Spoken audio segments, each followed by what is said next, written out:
Friends, പുതിയൊരു വീഡിയോയിലേക്ക് എല്ലാവർക്കും സ്വാഗതം. T20 വേൾഡ് കപ്പ് ഇന്ത്യ നേടി.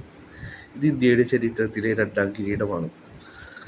ആദ്യത്തെ T20 വേൾഡ് കപ്പ് ഇന്ത്യയായിരുന്നു നേടിയത്. അതിനുശേഷം 17 വർഷങ്ങൾക്ക് ശേഷമാണ് ഇന്ത്യ ഒരു കിരീടം സ്വന്തമാക്കുന്നത്.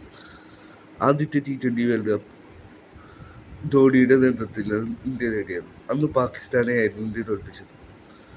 ഇന്ന് തോൽപ്പിച്ചത് സൗത്ത് ആഫ്രിക്കയാണ്. ഈ ടൂർണമെൻറ്റിൽ ഒറ്റ കളി പോലും പരാജയപ്പെടാതെയാണ് ഇന്ത്യ കിരീടം ചൂടിയത്. ഇന്ത്യ ഫസ്റ്റ് ബാറ്റ് ചെയ്തുകൊണ്ട് 176 റൺസാണ് ഇന്ത്യ നേടിയത്. ഇന്ത്യ ടോസ് നേടിയ മത്സരത്തിൽ ഇന്ത്യ ഫസ്റ്റ് ബാറ്റിംഗിന് ഇറങ്ങുകയായിരുന്നു.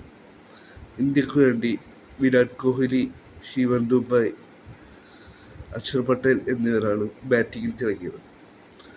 അങ്ങനെ ഫസ്റ്റ് ബാറ്റ് ചെയ്തുകൊണ്ട് 176 റൺസാണ് ഇന്ത്യ നേടിയത്. പിന്നീട് പതിപോലെ തന്നെ ഇന്ത്യയുടെ ബോളിംഗ് നിരയുടെ മികച്ച പെർഫോമൻസാണ് ഇന്ത്യയെ കളിയിലേക്ക് തിരിച്ചു കൊണ്ടുവന്നത്. ഒരു ഘട്ടത്തിൽ സൗത്ത് ആഫ്രിക്ക ജയിക്കുമെന്നുള്ള ഘട്ടത്തിൽ ബുംറയുടെയും അർഷദീപിൻ്റെയും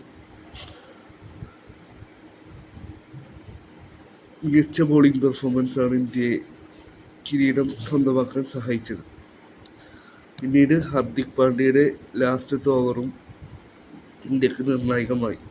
പ്രത്യേകിച്ച് ബൗണ്ടറി ലൈനിൽ ക്യാച്ച് സ്വന്തമാക്കിയ നമ്മുടെ സൂര്യകുമാറിൻ്റെ മികച്ച ഫീൽഡിങ്ങും ഇന്ത്യയെ സംബന്ധിച്ച് ഇന്ത്യക്ക് കിരീടം സ്വന്തമാക്കാൻ സഹായിച്ചു. കളി വിജയിച്ചു.